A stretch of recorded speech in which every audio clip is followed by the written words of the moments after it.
Hey everybody, you are watching In the Ecosystem with Mike, where we're talking about community, conversations, and capital. I'm here with the wonderful Ronald Falls Jr., where he's going to be talking about his expertise within legal, VC, and as an entrepreneur as well, and every other space that he encompasses, and how this can help you with your entrepreneurial journey. What's up, Ron? How you doing, brother? How you doing, brother? Man, everything good. You ready to play some chess too? Man, I'm ready to play some chess, man. Your move. You go ahead. You start first. I get the table set. All right, come on. So, you know what? Yep, there we go. So as I move, I'm gonna ask questions so I can distract you. All right, that's a good tactic. Yes, sir. Everything is a chess move. So Ron, just tell us a little bit about yourself, how you got into the spaces that you're in, such as legal, VC, angel investing, blockchain, and everything else. But just give us a background on your story and who you are. Okay. I'm originally from San Diego, California. I was born and raised in San Diego. My dad's from Houston, Texas. He was an engineer in the Navy. He worked as a hydraulic specialist, and that's kind of how I found my way into science and math. Nice. My dad actually used to work on F-14 Tomcats, and the schematics and the drawings he used to keep in the garage, and that's how I taught myself AutoCAD and geometry. We're studying these schematics in my dad's garage while he was teaching at the Top Gun Flight Academy during the day. I was still in the program, materials at night and trying to understand what he was doing. That turned into a love of math and science, and that ended up leading to a scholarship at Morehouse. I ended up getting a full ride to be a Center of Excellence scholar at Morehouse, where I studied physics and mathematics. Coming to Morehouse and coming to Atlanta from San Diego kind of opened my world up. I had never been in a place like Atlanta before. I had never seen a place like Morehouse. So while I was there and I was meeting all these people and I was starting to grow and develop, I started to figure out that I had a lot of different interests. Morehouse is a liberal arts institution. And so I didn't have to just be a physicist. I was exposed to all different types of things while I was there, and I found interest in a lot of them. And so when I got to Morehouse, I thought I knew what I wanted to do when I left. I wanted to be a physicist. I thought I was going to become, some kind of, super engineer and build a thing. And during my time at Morehouse, Morehouse kind of changed that trajectory by making my journey a bit broader. I got into student government. I became an editor for the school paper, the Maroon Tiger. Wow. So I was writing for the Maroon Tiger, and I was being a student leader. I was seeing other things that were interesting to me. And by the time I got to my senior year, I had made a definitive decision that I did not want to get a PhD in physics. I didn't want to go to MIT. And my mentor, Chris Jones, had just left the year before. He had been the SGA president, and he had gone to MIT, and he's, encouraging me to apply, come. And I was like, I don't want to do that anymore. And I decided to go into finance. I had a mentor, Dr. Benjamin McLaurin, who I had been working with in the Student Government Association. And he said to me, there are a multitude of things that you can do if you just learn how to communicate. I had been a science student, and he took my resume and he, red inked it. He was like, this is a bunch of, gibberish. But he was like, all the math that the finance kids know. You just know where it comes from. Right. And he ended up putting me into sort of the interviewing process. And I had an opportunity to meet with a couple of the investment banks that were coming to campus, and I ended up getting a job at Goldman Sachs. Nice. So going to Goldman and then being in New York, being on Wall Street and being exposed to, that level of finance and just that environment, the ecosystem, and then being there as well in New York with the Morehouse ecosystem as well. My roommate in New York, George Wells, was also one of my friends and classmates at Morehouse. And we happened to travel to New York together to go on this adventure. And, he's working at one investment bank, I'm working at another, but we're learning. And so my exposure to finance, kind of continued that way. I was in New York during September 11th. I decided that I didn't want to be in New York after that anymore. New York was, a idealistic place before that, but it was a real place after that. And so I decided to leave the city and go to law school. I actually, September 11th happened. I took the LSAT literally 1 month after September 11th. From the point in time that the towers hit until the time that I took the LSAT, I was studying like crazy. I got to get out of here. This is it's time to go. Yeah, and so that happened, and I ended up going to the University of Michigan. I got in University of Michigan Law School. I became an Alden J. Butch Carpenter Scholar for service. People who want to use the law to give back to community. That's what basically the scholarship is about. And that allowed me to go to Michigan and do a lot of interesting things. I was there during the Grutter case. So the Supreme Court case happened. We were dealing with affirmative action. I was in the law school. I was finding kind of my place in the legal community, what I wanted to do with the legal degree. I still knew professionally what I was interested in, but I wanted to test it out. I actually came back to Atlanta the third year of my law school career. The first semester I worked for the ACLU of Georgia here. Nice. And I worked on a couple of cases. There were a couple of things that were happening in 2004. The Defense of Marriage Act was an issue. There were questions about textbooks in Cobb County and things like that. Got to work on a bunch of different issues, but I decided I was not a litigator. I didn't want to be, in a courtroom fighting about. I was a deal guy. I knew I was a deal guy. So I ended up going to Skadden Arps after that, one of the best M&A firms in the world. And I got exposed to a lot of very complicated transactions and a lot of really gifted people early. And I loved it. I liked what I was doing, but I wanted to do more of it. And because I'm always focused on what's happening in the future, I decided that I was going to go abroad. So I ended up leaving from the office that I was in DC. I was going back and forth between New York, but I was living in DC, and I moved to Singapore. Wow. I joined Latham & Watkins India Capital Markets Group in 2006, and I basically did IPO work across India for the next couple of years. I lived in Singapore. I worked for Latham, but I physically traveled in and out of India probably half the time. So although I lived in Singapore, I kind of lived in India too. But I got to experience the culture, the people, and watch this country as it was developing, and actually have my hand on some of these deals. So a lot of the stuff that you were seeing kind of developing and happening, I was getting to work on. And that was very different from what I was going to be doing if I had stayed in the lockstep seat in the US. So I loved it. And then the world went crazy. The Great Recession happened. Capital markets around the world seized up, and there was no more work to do. And I decided I didn't want to come back to the US. A lot of my classmates, they were getting laid off. The economy was kind of tough. And there was opportunity in Asia. And so I stayed. I'd originally come to China, speak Mandarin.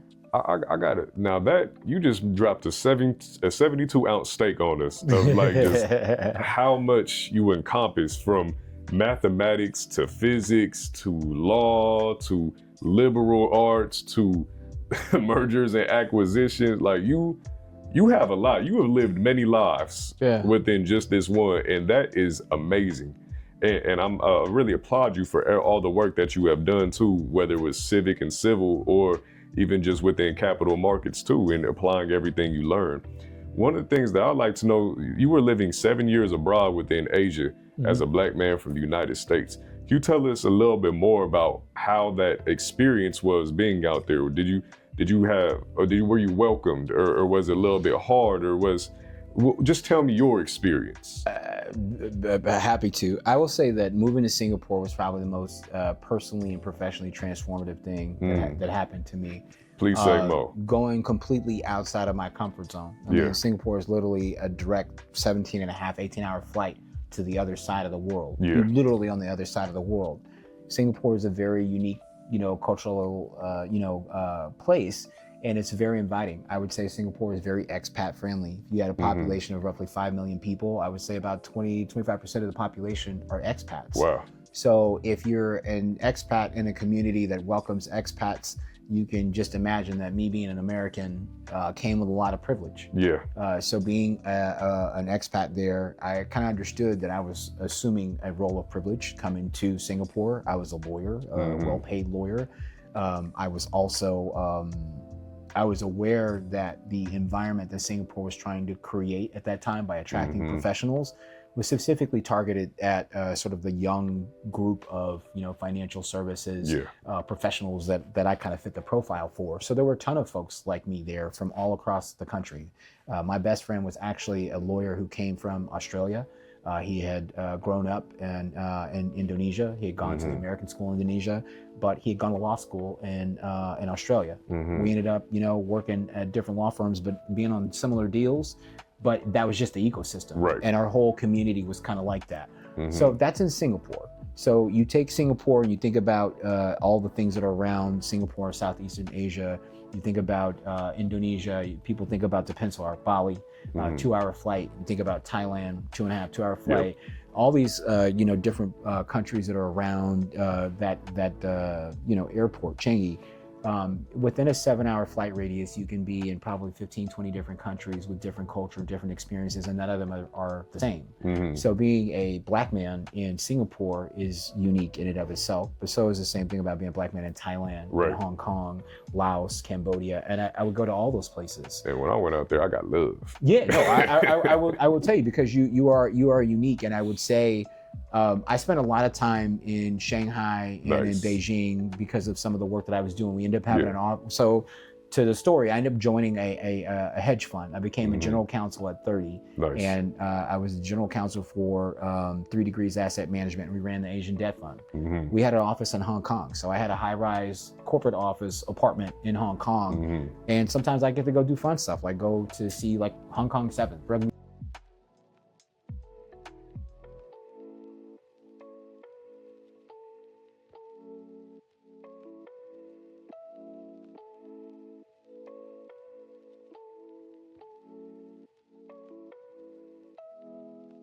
Sevens to go and do that, and that was very different. And it was different for me because, to your point, I think I was a minority in the sense that there wasn't a lot of people that looked like me, but it was like United Colors of Benetton.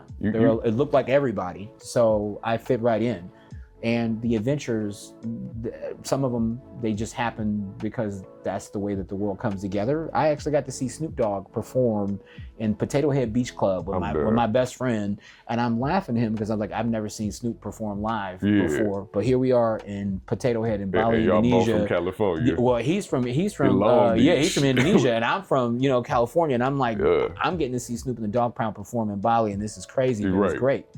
And so that was what Singapore gave me. But then I was there for a period that extended longer than I thought. And I was like, it was important for me to come back to community and family. And so I left Singapore and that wonderful experience and went back to California. Okay. So you definitely lived up to one of the Morehouse Wells, well-traveled. So yeah, I know they're gonna love that. So let's talk more about your journey into VC. And I asked this question, it's actually your move as well. Okay. So from your extensive background in corporate governance, compliance, and financial services, it's quite unique for a venture capitalist. I mean, you've just gave us a lot, and that's a lot of skill sets, a lot of expertise. So how have these specific skill sets and experiences shaped your approach to identifying opportunities and managing risk in the inherently dynamic world of early stage investing?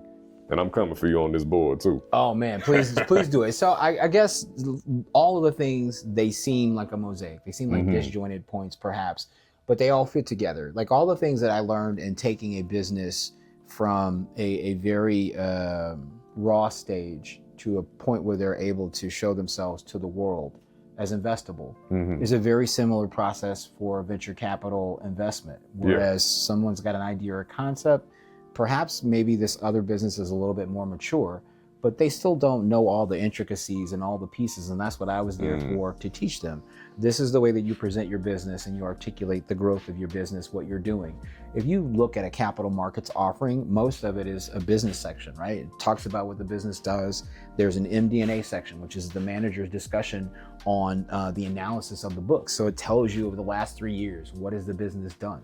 What are we usually asking the VCs to do? Tell me what you're doing in unit economic terms, month over month, and quarter over quarter, year over year, and make it a story. What are they doing when they're putting together these capital markets offerings? They're telling a story. Like, we need to raise this money and we want to, sell this debt to you and you're going to pay us this price for it, but here's why you're going to get repaid. Here's why the industry is good. Here's why the business is good. So it's very similar. And I think being a lawyer and having not an industry specific focus. I worked with any kind of company or any kind of business because the process of taking them through that process is very similar. The business is unique, but you learn that each time. It's kind of the same thing for a venture investment. Every time I'm dealing with a new company, new sector, I'm getting specific information about the business and the industry, but there are core things that I have in mind about how the business should work, about how the unit economics should work, about how the CEO and the team should work. And when those things aren't present, it's easy to see you can't get to that stage of going public. You don't have the pieces to go from soup to nuts, because I know what it takes to go from soup to nuts. Mm-hmm. I know what it takes for a company to go public, and I can look at your business and say that you can't get to that point. Mm-hmm. Then I know all the things you need to do to get to that point. And if you don't get there, then I know not to go on that journey. Okay. And so when I came back from Singapore and I went to Los Angeles, I had enough of the adventure, and I went into a more traditional form of finance. I worked for an asset manager post-advisory group, and we were dealing primarily with bank loans, high yield bonds, and structured credit. And so it was less volatile than the stuff that I had been doing in Asia. Yeah. But it was also a different challenge. I was brought in to help this business go from a retiring founder to sort of his pick for the next generation. Mm-hmm. And we took that firm from $9.5 billion in AUM to a peak AUM of $18.5 billion. And could you define what AUM is for the viewers who may not know? Yeah, so for everyone, I guess, coming into the asset management world, it is assets under management. So what it basically means for the funds or the accounts or the clients that you manage assets for, how much does that aggregate up to? Mm-hmm. And there's sort of a tiering in asset management. When you're sort of a small boutique, sort of niche asset manager, you manage a couple billion, then you get kind of, to a bigger stage. Maybe you have different types of institutional clients.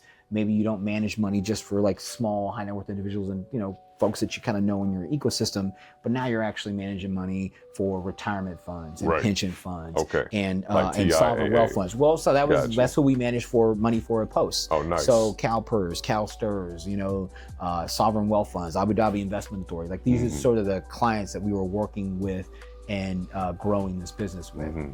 I was going through this process and I realized that I was doing all of these things and developing myself into a CEO.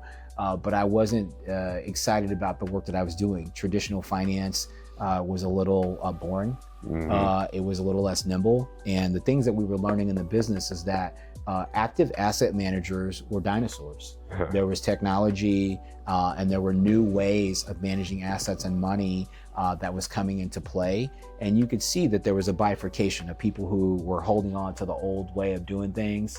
And you can almost see them aging out. Right. And then you see this new generation of technology, talent, and finance kind of coming together, offering new solutions. And you think about financial services as one of the most under-innovated industries, period. And it's because of the gatekeeping.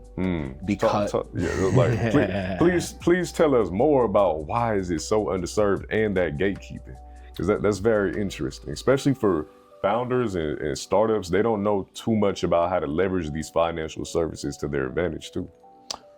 So the number one challenge that I see for people in venture, regardless of color, geography, or what you may be doing, is access to capital and then access to subject matter expertise.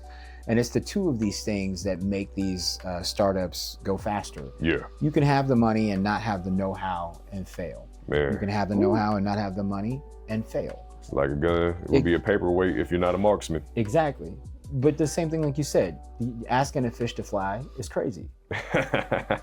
Right. But asking a fish to swim and then giving it a perfect stream to go in is brilliant. Mm-hmm. And so, like, what I see are a lot of folks who don't understand or don't know because they haven't had the exposure. Mm-hmm. So they don't know that there are systems or other entities or other people or individuals that are specifically out here in the ecosystem looking to help them. Yeah. And so those people who have the resources, those people who have the know-how, they have a responsibility to seek out the talent. But sometimes that's hard because they don't know where to go. They don't know where to find everybody. So sometimes they need to hold a sign up and say, we are here. If you need help, come find us. Mm-hmm. And the places that we know that they're trying to get help to, we will go there and try to come find you. Right. The last year, as I've kind of figured out what I wanted to do with my next iteration and sort of the formation of, Deal Team SIXX as a venture firm focused on investing on underrepresented minority founders here in Atlanta that are building artificial intelligence and Web3 related companies. It's easy now to say, where does that happen in Atlanta? Right. Where is AI development happening? Where are people working on Web3 solutions? So it's easy for me to say, I want to go invest in these things, and people are building those things here in Atlanta. I know where to go take my checkbook. But I also have realized in kind of doing this that those people who want to do those things don't know where to go to ask for help. Right, and that tends to be the common story across entrepreneurs here in the A, period. And I'm pretty sure it's not even just in Atlanta's ecosystem. It's everywhere. I'm pretty sure it's every ecosystem around the world. They don't know where the resources are, who has the resources, and then how to leverage those resources when they get them, or even what to ask the people who have the resources.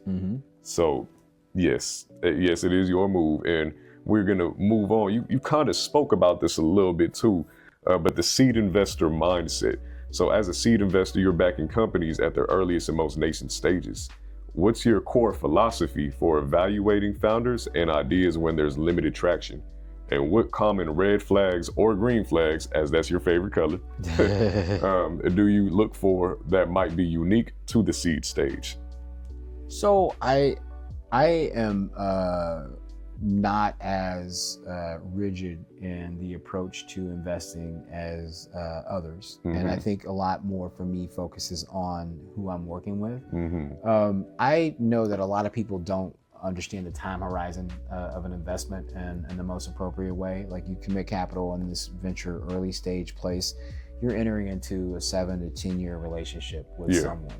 And so what you're saying to yourself is Getting married. That is exactly what it is. It is a form of a marriage. And what you're saying is the potential that this person has, the idea, the ingenuity, the resources, means that I believe that the idea in front of me is either good enough to execute on, or the ecosystem of ideas around this person is enough that if this idea doesn't work, they will move to the next idea that does work. And so a lot of it is peeling back the onion layers on what motivates a person. So when you're working with a startup, there's usually a couple of people. You're talking about 1, 2, 3 people and an idea, and you're trying to fine tune if the idea has promise and if they're asking the right questions. So that's a thing that you can do, by the due diligence, but then you're also trying to figure out, is this the person that can actually execute on this? Betting on the jockey, not the horse. And so it's like, all right, because I can change the horse. And that's the other part of having a venture portfolio. I've invested in over 30 companies now, and I have the ability to see now, if I write a check to someone, do you fit into the portfolio of what I have? And do I have other CEOs, other operators, or other things in my ecosystem that can help you go faster? And like you said, part of that is funny is that the people don't know where to go for the information, but when they find it and they find someone who has the ability to show them, okay, you need to do this, you need to talk to that person here, they go faster. And I realize that is, as a connector, the power that I hold.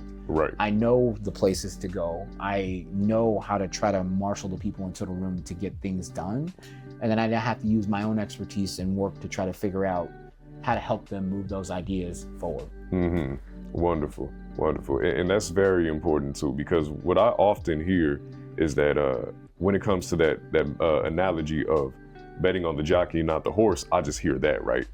But I never heard somebody say, well, I could change the horse. And I think that a lot of investors, at least this is from my perspective as a founder, and even speaking to other founders who have sought investment or pitched over 100 times and received 100 no's plus.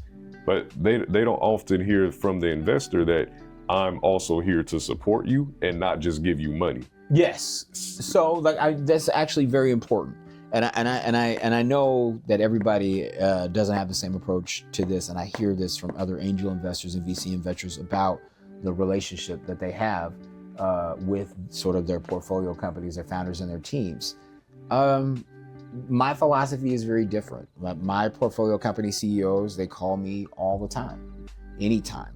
And we talk about personal stuff, professional stuff, because that stuff affects the psyche. And if my CEO is experiencing a death in the family and that's why they can't make a pitch competition, and that's going to impact sort of the financial picture for them, like there's got to be a level of compassion and kind of navigating that, where I'm like, hey, you need to go to the funeral and we need to send somebody else on the team to do the pitch, because you still have to be a human being even though the business still has to continue. I think because of the approach like that, and because of a more human approach to doing that. Yeah. I get different results and I get different level of engagement. I mean, I'm also a certified executive coach. I've been trained under the Bridges method. And so there's a psychological element of, investing in and mentoring. But I also think about it too. Do I want to work with this person? Do I want to work on this idea? You got to be fair to yourself. Yeah. Do I want to receive their anxiety? Because it's a relationship. It is. And as we were speaking earlier, 2 pillars raise the roof. And if one pillar is a little bit leaning, it leans the roof. But you also have the other pillar to help too. So what happens if I can't lean? Then house come down, right? You're right. And then when the house come down, in terms of business, it tends to be an ugly story. It does. But I think there's ways to mitigate that, as like it could be an agree to disagree, or it could just be, hey, things didn't work out. Yeah. Best of luck to you. Yeah. But I love that you're keeping the human side to things, because oftentimes we get so focused on the ROI. Yeah. Instead of looking at the human ROI too. And in relationship on investment is how I can see that other side to the R, instead of just being a return on investment. I find it very funny because people, they see the examples, but they don't take the meaning from them. So you take successful, investment in company stories, and you take a company like the PayPal Mafia. People talk about what happened with PayPal and how it created all these other offshoots and opportunities. So you say to yourself, those people came up with an idea and it went in a certain direction. A lot of finance came from that. Then they went and took what they had created and went other places and made other things. Yeah. No PayPal Mafia, maybe no Tesla, or maybe no SpaceX. Some of these other things that kind of come from these other ecosystem building, but they're constantly building on it. Yeah. So what are they doing now? 2 and 3 generations of successful companies later, they're still investing in building other successful businesses in their ecosystems. And all of their businesses intersect and kind of work together in odd ways. Beautiful. And so I'm like, you see the concentric circles of what they're building. It's easier to build a stronger foundation around that. So yeah, they got it right with one, but then they build an ecosystem and a community. And now all those people that are in their ecosystem and community continue to benefit from it. And that's why I think that return on relationship investment, it really comes into it. And then the foundation, the core philosophy of why you invest, how you invest, and what you search for in a founder. These are the things that are going to be sustainable, because we can't ask for sustainable businesses and investments that grow if we're not willing to sustain the relationship and look at it holistically. Not a VC yet, but I'm gonna put that out there. Coming. It's coming soon. I'm glad I got brothers such as yourself that can help to guide me as I look for companies to invest in as well too. But I believe you moved, and if you did not, we're just gonna keep it moving. I will tell you, one of the unique things about Atlanta is that there is such a concentration of talent and very opportunity. much so. And you hear this a lot. You hear about Atlanta being one of the most educated cities in the country. You hear about Atlanta being one of the most progressive places to start a business. Yes. So if you take those things as face value, you have the educated talent here, you have the ecosystem for business development. Atlanta is naturally a hotbed for growth. You see all of these tech companies that are now coming here, seeking the talent. You see all these institutions from the AUC to Georgia Tech to Georgia State, Emory, you name it. They all are standing up these really strong programs and have this really strong pool of talent. Yes. And if you were to place your resources in an environment that was going to grow, Atlanta is natural. If you were investing in the businesses and the companies that come out of here, the probability that you're going to find gems is higher because of the ecosystem. It's a very rich soil. Yeah. Very, very much arable land here too, that provides all that support and sustenance to the entrepreneurs and the studentpreneurs here too. Correct. And when you do that collaboratively as an ecosystem, it only makes it better for everybody. Because now we're talking about more people can be hired. Correct. So that's tax revenue as well from that. And we're talking about GDP growth, which can be increased through the businesses that are launched here and that grow through their city support. And that's what I often find too with Atlanta, and how other ecosystems are seeking to emulate Atlanta and how they do support their entrepreneurs. So I'm glad that it's moving across the board, and I'm glad that you never forgot dear old Morehouse as well, because investing in student startups. So we understand you're also actively involved in nurturing entrepreneurial talent, including investing in student startups, Correct. particularly from institutions like Morehouse. Correct. So what can you tell us about that initiative, and what unique potential do you see in these young founders, and how do you specifically mentor and support them just beyond the classroom and capital? So I was fortunate enough to be asked to guest lecture for an entrepreneurship course that they teach at Morehouse called Launchpad. So there are resources to the Launchpad course that are different than what I had when I was in school, but good because these kids actually have an opportunity to sit with industry experts, and they bring in practitioners. It's not just classroom knowledge. These are actually people that are out that have had success stories, and they get an opportunity to teach these students what they've done. So I came into a guest lecture for a class and to talk about venture investing, and a couple of the students in the class actually have startups. Nice. One of the students in the class was Quincy. He's a Rhodes Scholar finalist. He was building game controllers. The other kid in the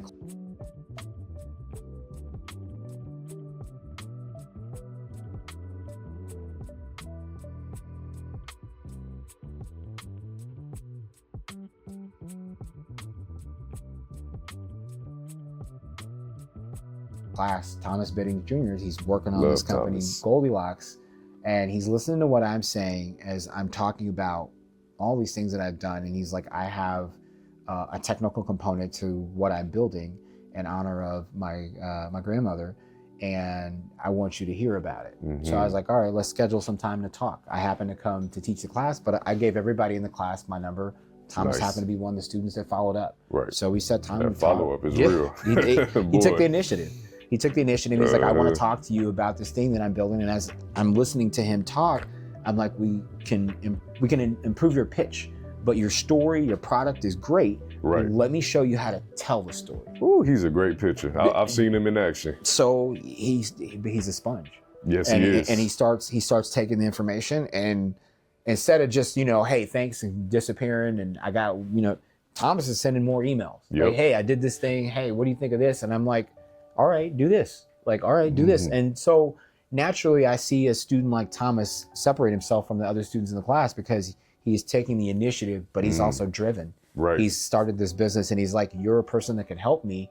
And I'm going to specifically say, now help me. Because you said that's what you wanted to do. And I'm like, true as my word, I'm open resource. What do you need? And so everything from that moment in time, I started teaching that class as a guest lecturer last year in April, and I continue to do that. I've been back again. I continue to mentor and teach the students.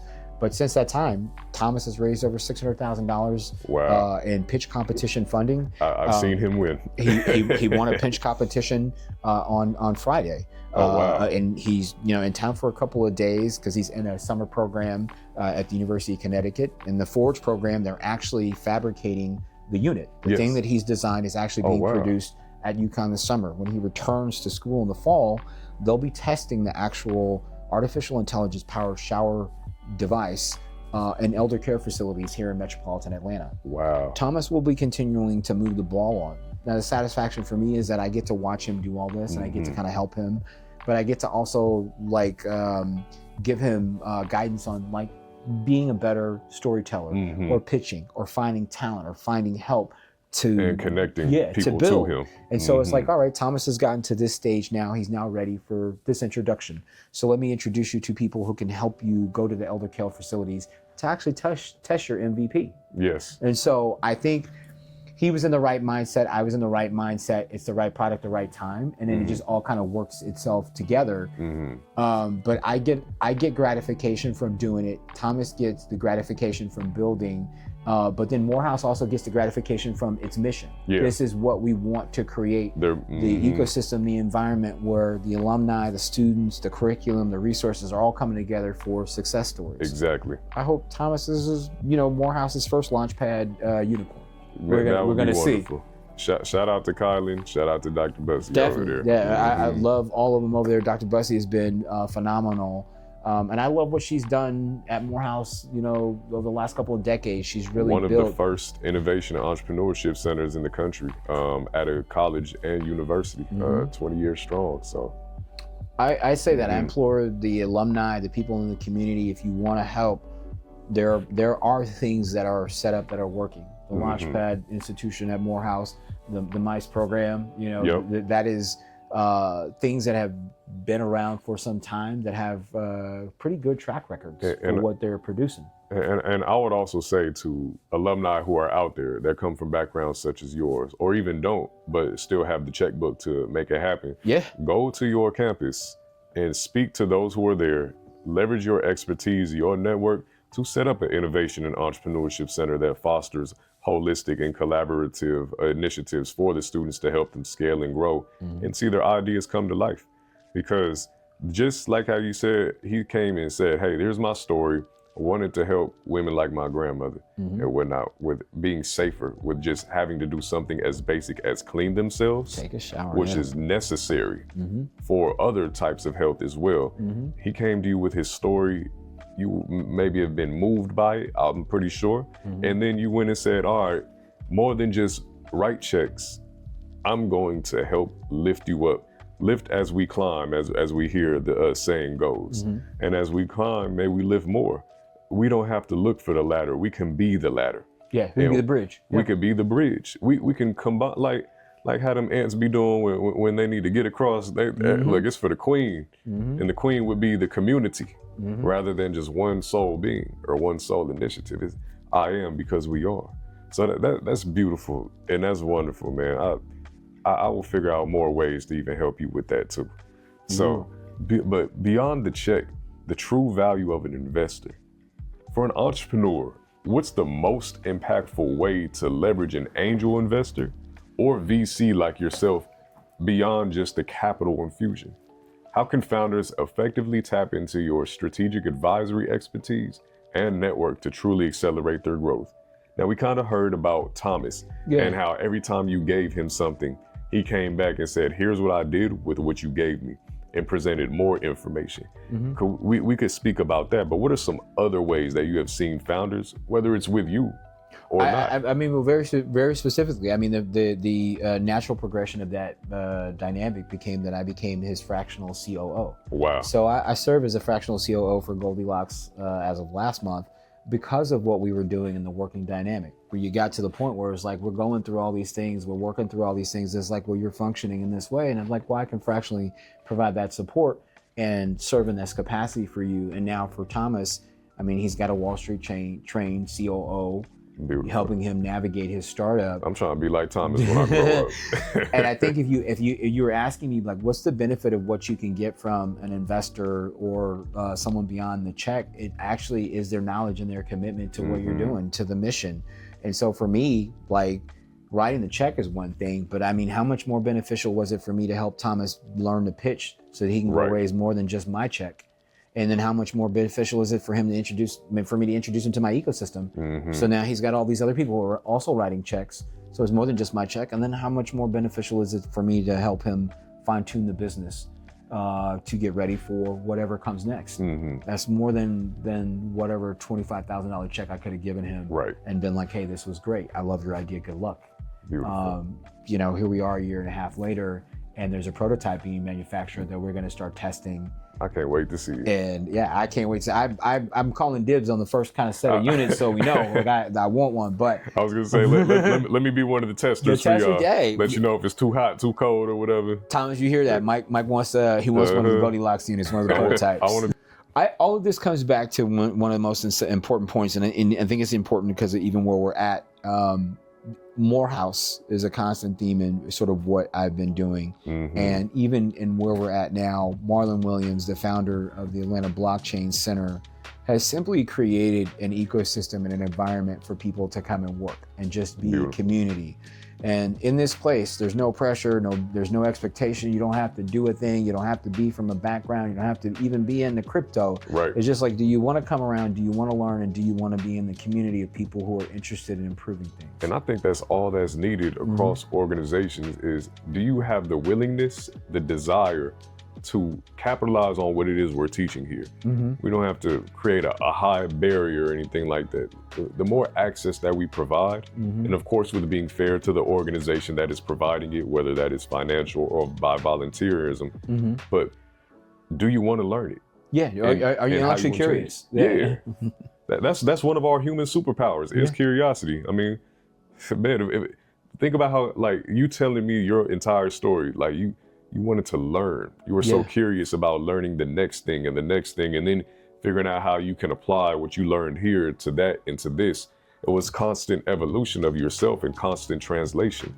I think that that's also to the PayPal Mafia story too, that the team was constantly curious. Yeah, and evolving. And into everything. Yes. I mean, into everything. They touch every type of tech that you could think of, but I just imagine when they got started, they were sitting around in a room and it was like 4 or 5 guys like yelling at each other about what we're gonna do. They had no idea that it would do this. Right. They're creating the ecosystem, but that's their community. Look what they built with their community. And I think the same thing is going on here, not just within the ABC, but what are we creating? And then how is it affecting the community? What type of value are we providing? And I love that too.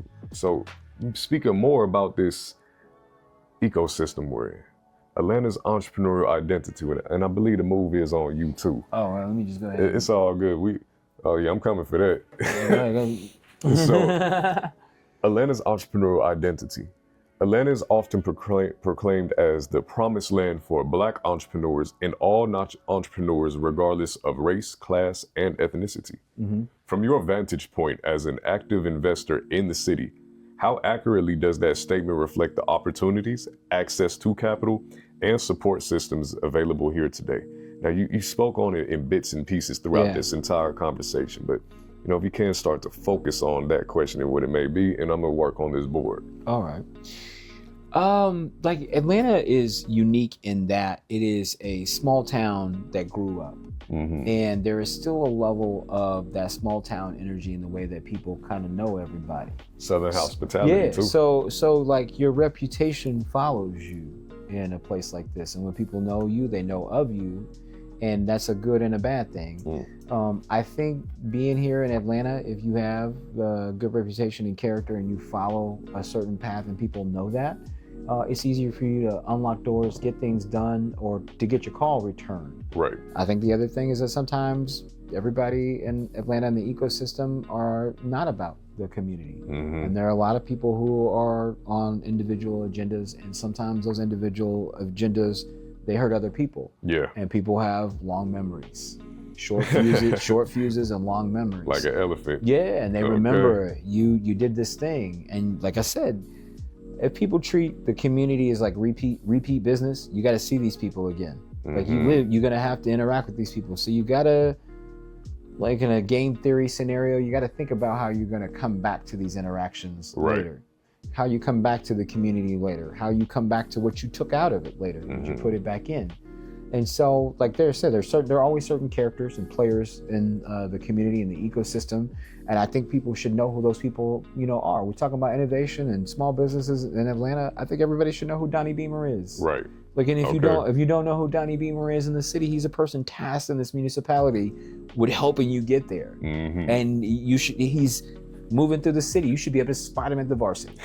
I'm just saying, like, right? Because Donnie is everywhere. Yes, he is. He's everywhere. Actively engaged in ameliorating this city. Exactly. And he's got funds, resources, and connections to try to put in front of people. And all you got to ask him, if you either in the office or you run into him, is, hey, Donnie, how can I do this? And he's like, all right, go talk to this person, go do this. Like, there are a lot of people like that who are here.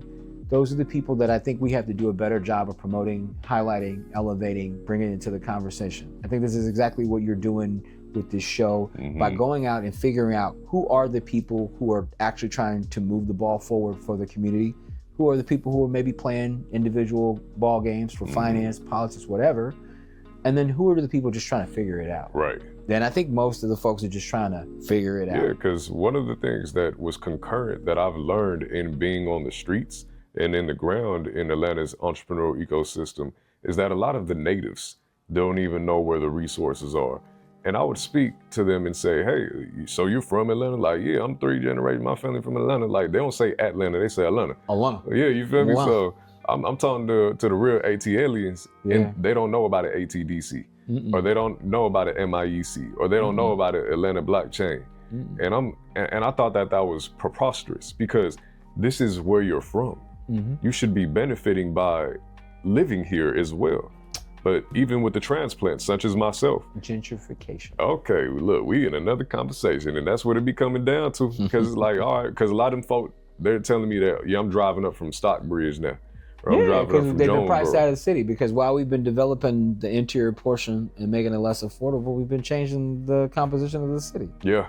And so that's a reality. We have to honestly ask ourselves, like, how far down that path do we want to go? Yeah. And what do we want it to look like in the future? Like, what do we want the makeup of this city that you said, looks like a United Colors of Benetton ad? Do we want to continue to make it look like that? Right. I would hope so.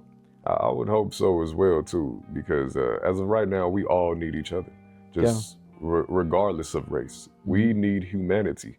Humanity needs itself, or else we'll continue to be cannibalized by the very things that we wish to better humanity. Yep. And I'm not for that. As you've mentioned, the whole thesis of this show is to shed light. I mean, not using Morehouse's tagline, but expect this looks. Exactly. Like it's to shed light, just to be the light bringer to the dark places and help to get people and shepherd them through edutainment to where they need to be. So in navigating that, being that light, navigating the Atlanta ecosystem, and yep, it's on you. Yeah, I know. I'm watching. I'm coming through, man. I'm coming through.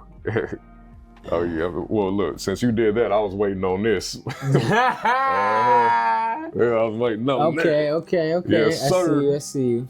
So, navigating the Atlanta ecosystem, what are some specific strengths or unique advantages you see for entrepreneurs building and scaling businesses within the Atlanta ecosystem?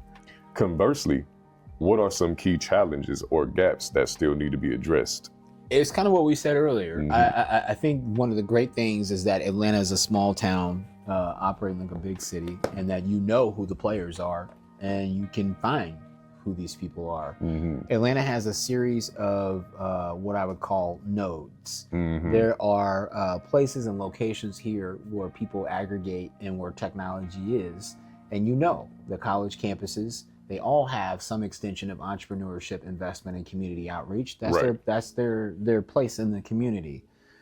The municipalities, not just the city of Atlanta, but all the other metro areas around the city of Atlanta, they also have initiatives to help small businesses, startups, tech ecosystems, the whole thing. You have to start the work where you're at. Wherever you are at in this Atlanta ecosystem, like, stand up and look around you and figure out, where is the place in the immediate community that I'm at that either needs help or that I can be most helpful, and then figure out who's doing that already. So for me, it's like I'm in the Web3 blockchain thing, and the Atlanta Blockchain Center was a natural place for me to go. But we go to the Russell Innovation Center, we work with entrepreneurs there, we go to the Gathering Spot, we work with entrepreneurs there. But every person that's kind of starting, I want to figure out where it's at in the community. Where do you naturally function or operate? Like, where do you exist in the community here? And start there and figure out who are the people around you that are interested in doing what you're doing or that are working on what you're doing already, and go there. Like, physically show up. 100%. So we're going to get into our last question. But I think that we've covered a lot of great material here. And then we could go ahead and just play the rest of the game afterwards. Yeah. But putting it all together, based on your experience and investment in this city, would you unequivocally say, and maybe unequivocally is a little too strong of a word to use, but hey, would you unequivocally say Atlanta is the land of opportunity for all entrepreneurs right now? And what's your vision for Atlanta's entrepreneurial future? I've been working on this column, and it started last year, about the South. Yeah. And about the rise of the new tech South, and around my belief around what Atlanta represents. I am professionally basing my investment thesis on the fact that I think that Atlanta is a hotbed for talent, and there are abnormal wins to be collected by investing here. Yes, sir. I think my approach, being ingrained in the ecosystem, and in the schools and the startups and all of the sort of things that are coming together to create an opportunity for winners, I think because I have my line of sight on that, is also another like signal that yes, Atlanta is where this is going to happen. I am convinced that in the next 5 to 10 years that you keep hearing us talk about this 10 and 5 in Atlanta, that Atlanta is going to continue to become a top tech city. And as Atlanta continues to become a top tech city, as that happens, there are going to be more headline news of winners and companies and builders coming out of here. And as an active node myself in this community, I am absolutely convinced that excessive amounts of opportunity will come out of Atlanta for the people who are paying attention to it. Right. Anyways, y'all, we have sat down today with the wonderful Ronald Falls. You have heard his investment thesis. You have heard about the companies that he's invested in, his wonderful and unique journey around the world and how he's bringing it back to Atlanta, which is actually one of the global nodes to accessing the world. And Ronald, I just want to thank you for being on the show, brother. It's been very great speaking with you, learning more about your journey. We ran into a lot of the same spaces too, but I didn't know this much about you. So I'm glad that through edutainment and being in the ecosystem with Mike, I was able to learn more about who you are, what you do, and more importantly, why you do it. So I'm grateful for your presence, man. brother. I want to thank you for having me. And we've been talking about a couple of things here, and I brought something for you. So we were talking about Thomas, yes, sir, and Goldilocks, and this is actually one of the things that we did in last year. We explained to him the importance of merch. Right. So as he was building the product, I'm like, you're an ambassador for your business everywhere you go. 100%. And so during the fall, when he was participating in a lot of startup competitions, we developed the Goldilocks merchandise line. Sir. So this is a hoodie for you from the fall line. I want to share with you. There's some t-shirts coming. That's the Goldilocks logo. But I also want to give you something from me too. I also have merchandise that I keep for the consulting company, L Executive 9. And I wanted to share with you one of the hoodies that I keep. I keep these hoodies in the car. And I give them away to everybody who's supporting the ecosystem. I'm just happy to share. Look, from the movie Baby Boy, like $40. Cute. Well, I probably did that on the mic and stuff. Butters and guns. Hey, right. Like, look, but now this was a lot of guns on this podcast. Look, he came through like, no, hey, young brother. You got guns, you got butter. What you want? Like, so look, man, appreciate you coming through with the guns, man. No, it was my pleasure, man. We are locked and loaded, man.